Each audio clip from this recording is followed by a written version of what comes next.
Hola, welcome to Financially Savvy in 20 Minutes, a bilingual podcast that shares interviews with self-made millionaires, financially savvy investors, and all things financial literacy and dinero. Your host, Natalie Torres, is a two-time TEDx speaker and award-winning author, investor, and financially savvy Latina that has been featured on NBC, Telemundo, and Forbes as a financial literacy and mental health advocate. She is joined by her co-host, Viri, an author, investor, and seasoned insurance professional.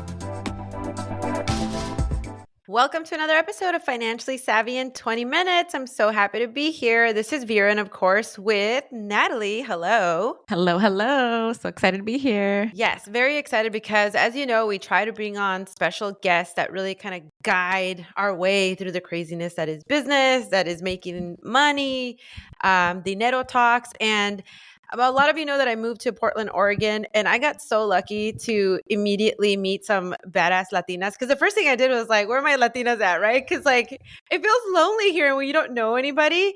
The one thing that you always fall back to is like who you are and what your background is, and you start looking for that kind of friendship. So I did go to a workshop. I met Ashley, and then I met Viri through Ashley. So Viridiana, so happy to have you here. Tell us about yourself, and also tell us quickly, why did you move to Portland? Hola, thank you so much for having me. And Vida, as you were speaking about trying to find the Latinas wherever you go, same, mujer, like same, so important, right? To build community. So hi everyone, my name's Viridiana Ponce, and I'm a business coach, and I've been working with Latina businesses over the last decade to help them grow their businesses, specifically their food businesses. So it's been so beautiful to see and to help out Latina businesses like launch their restaurants, their catering businesses, coffee shops, and most importantly, generate income for themselves and for their families.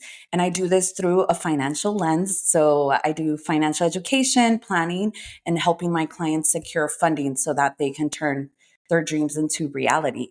And the reason why I moved to Portland is that it was so beautiful over here and it was a slower pace of life. And I felt at that moment that that's what I needed.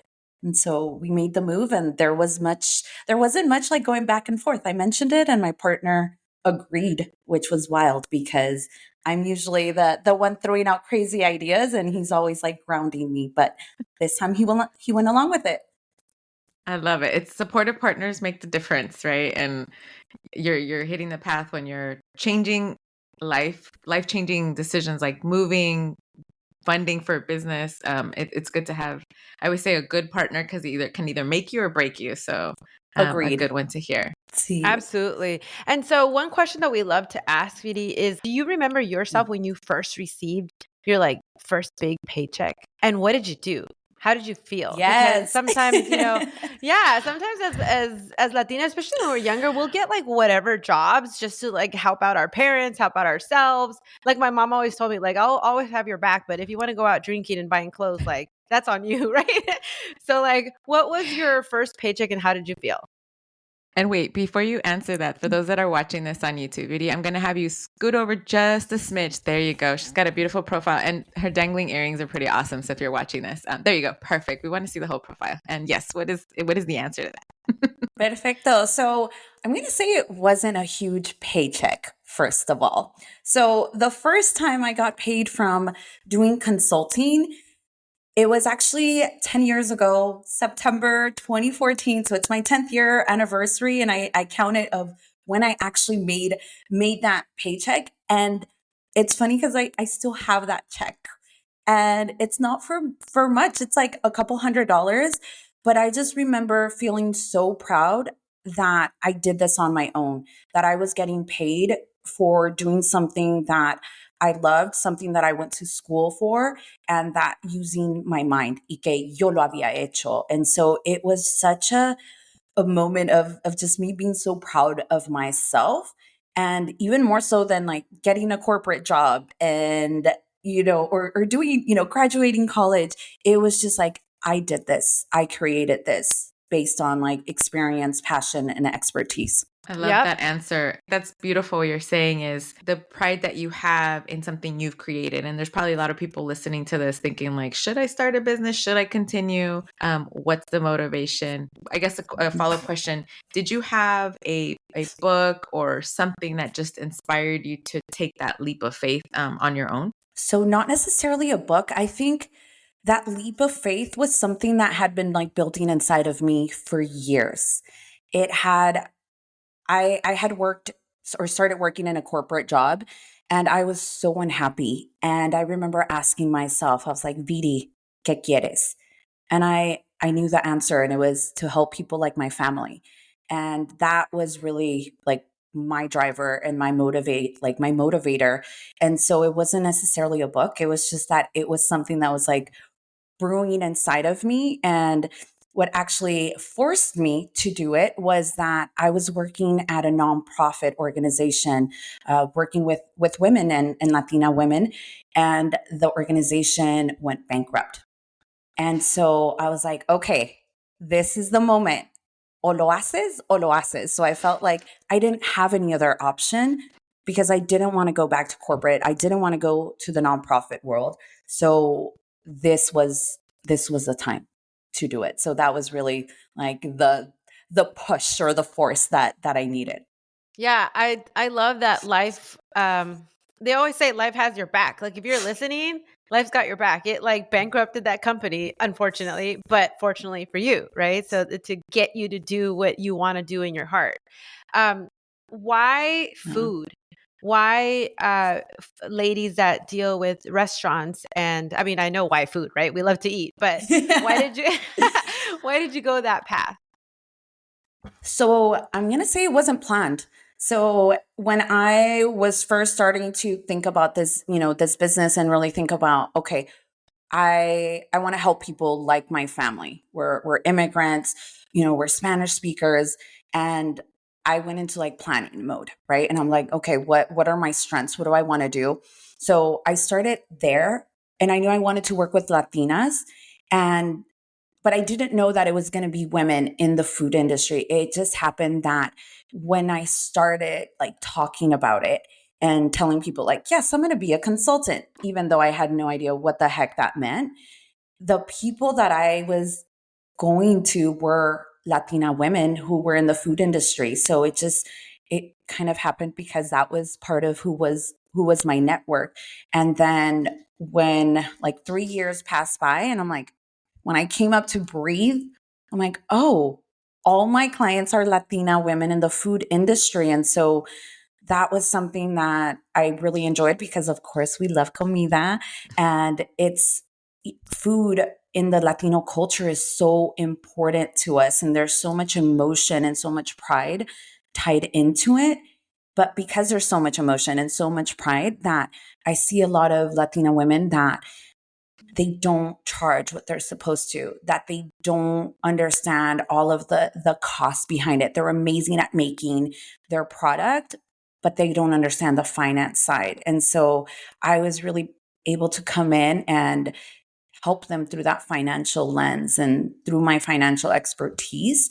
And so it happened, but it pushed me once again to really like specialize and then take courses that were specific to the food industry. And now that's the majority of my clients are Latina women in the food industry, which I'm around the best people. The niche is where the riches are, right? And I think that's interesting when you're starting a business or consulting or whatever it is that you're doing.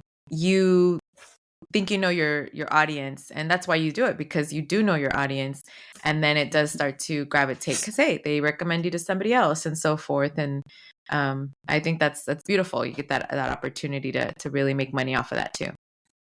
Yeah. And then you start seeing and dealing with the same issues over and over. So then that's where you can really come in and help people out because you've seen it and you're more effective at dealing with those issues. And then also the resources that you're providing, like that just starts growing in terms of what you know and what you start to specialize in. And so it really does help to focus and to narrow in into an industry. So this week we were at Latinas Shaping the Future event that Viridiana and Ashley put together. And Ashley is somebody that you guys will hear all about also in another interview. One of the things that really stuck out when somebody asked the panelists a question, why, and I'll sum it up. Why is it so hard for us to ask for funding? for money? Is it a lack of access? Is it that we don't know that there's so much money out there that we can get? Are we afraid? I mean, I know it's a loaded question, Vidi, but like why is it so hard, and how do you help the women that you work with overcome that? Yeah, I think that a lot of times, and it is a loaded question, right? And there's so many dimensions that we can go into. Like one part is that sometimes we feel like we should be able to do it on our own. And lo queremos hacer. Like I work with women that they're like, no quiero pedir, right? Like I know that I have family and friends that I can ask for, but I want to do it on my own. And so we want to take all of this on. And sometimes I'm like, it's okay. It's okay for us to ask for help. Like it's okay for us to leverage the resources that are around us. And so I think that's part of it, that we want to do it on our own.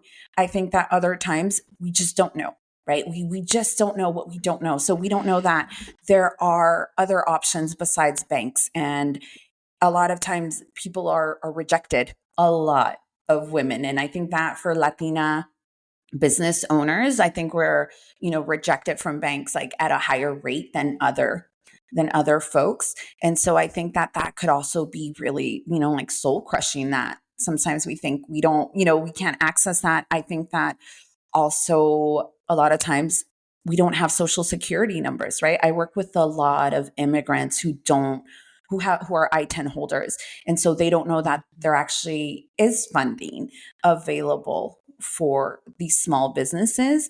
And I think that it's also such an overwhelming process that we don't even know where to start. And sometimes we don't even have like our books together. So this process of asking for a loan seems so daunting. And then the way that I help my clients out, and this is, I think, one of my favorite parts of what I do, that I've been able to help my clients secure millions of dollars in funding so that they can either like start up their catering business or their restaurants or just different size of businesses, is that we start out with like the basics, with them really understanding their numbers, setting up a good financial management system and habits and processes, and then building financial projections so that they start understanding just different levers and factors in their businesses and really starting to plan out. And I see a lot of times that when you're starting a business, that you're so focused on the day to day or on the week to week that you can't even like fathom thinking about a whole year out or 2 years out or 3 years out. And so I've had a lot of people, when we're working on the projections, that they're like, this is the first time I've ever allowed myself to dream. And that not only am I dreaming, but I'm planning. And so that's such a helpful part, I think, of this process, is that we're dreaming, but then we're taking those action steps to prepare for that. So I help them out with the preparation and planning, and then also helping them with the loan process and really finding them a good lender. And I want to say, for all of you listening out there, banks are not the only option. There's micro lenders, CDFIs, that are such a great option for small businesses. I love that. You're talking about action plan and yes, educating other people, other ways to invest. I've been an angel investor. There's so many ways that it's so important to be able to support startup businesses or just businesses that are crucial to our environment. So I love that. Is there? I feel like we could talk about this forever because you have so many different insights on your clients. But is there because you're talking about financial planning and looking about a few years ahead? Is there a roadblock that you might see that's common amongst your clients besides maybe the confidence side? But is there something that you see as a roadblock, and how do you advise them on moving past that? Yeah, I think a huge roadblock is specifically to my clients, and I'm going to say in other businesses as well, is that they're so good at making an amazing food product, for example, and they know that part, the kitchen side so well. But when it comes to like the costing and the pricing, that's a major roadblock. And in the food industry, the profit margins are so small that it's crucial that we understand, how much does it cost me to make that tamal? Right? And how much will I price it? And so a lot of times people, what they'll do is that they will make their product and it's increíble, right? But they price it based on competition. And a lot of times we think in terms of pricing that we have to have the cheapest price or the most accessible because that's how people are going to purchase. And that's when I see people, really suffering and not making enough profit because you don't know if the other business is making money or not. You don't know if they're working maybe with amazing vendors and they have really good, really good cost for their ingredients. And so that's, I think, a major roadblock. And then tied to the pricing part that a lot of times, especially Latina women, we're afraid to charge more or to be that premium option. And then we don't give ourselves enough profit margin. And then that has a whole ripple effect on our business. Yes. If I may, Vera, I think Vera and I have talked about this so much where you love what you do and then you get that number, if someone's offering you, after you already show them what your price point is and what the bid should look like. And then they come back with like, oh, we're only prepared for a quarter of that. And you have to ask yourself the question, is it worth it? Is it not? Because then I've had that happen in past projects where I'm like, oh, I should have asked for more because now I'm hating what I'm doing, even though I love what I normally do. And it's usually the most difficult clients that will come in lowball you. But I think that's been so transformative for me. Now I look at it more and more where the more I say no to those clients, I say yes to the ones that do value me, that see the value, and I continue working with them again. So thank you for saying that. Is there one last thing we usually like to ask, like, is there books that you like to read or find ways to stay inspired to make the right money moves for you that you do now besides our podcast? Let's hope. I was going to say, actually, what keeps me really inspired are like going to community events and learning from other Latinas or other businesses that you admire. And so for me, it really is, I love to read, pero no tengo mucho tiempo. So I'm always, on Audible and then, reading I count different that books as reading, girl. I count that as reading. Yeah. Okay. It's still educating. Yes. Exactly. Yes. One book that I really like and that I thought was just like really straightforward and really helpful in terms of business models and organizations was a book that Daniel Lubetzky wrote. And I'm going to look it up right now. I think it was like Kind Business. I already and love we'll put this in the show notes too, right? Mm-hmm. And he has a food business where he does the kind bars, but I just thought it was such a straightforward book that just really helped like organize our thoughts and really helped us think through our business model. And so I would say that's such a helpful book. And then there's other books that I've put on my list que no los he leído, but I was like, there's several Latina women right now that are money experts that have books that recently came out. I saw, Janice has one that just came out, and I have that on my list, the Financially Lit.